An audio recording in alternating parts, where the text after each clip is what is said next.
Bezmaksas kripto nodarbība iesācējiem. Kas ir kriptovalūta? Kā iesākt kriptovalūtā darboties? Kā uztaisīt maku?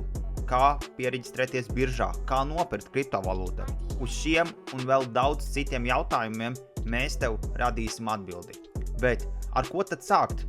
Tu, protams, vari, piemēram, ieiet grāmatnīcā vai internetā nopirkt un pastudēt par kriptovalūtu no grāmatām. Tu, protams, vari atrast daudz informācijas arī internetā, YouTube un skatīties video. 99% video nebūs pieejami latviešu valodā. Vēl ko tu vari darīt? Tu vari pievienoties YouTube live'am 24. februārī 2008. vakarā Kripto numur 1 YouTube kanālā, kur mēs Kripto numur 1 iesim cauri pamatu lietām kriptovalūtas iesācējiem, ar ko tad viņiem sākt un kā darboties. Tāpatās, ja jau tu esi zinošs kriptovalūtā, tad šī ir tā lieta, kur tu vari atsveidzināt savas zināšanas. Un vienam no skatītājiem būs arī balva. Tāpēc gaidīšu tevi 24. februārī 2008. YouTube live'ā Kripto numur 1.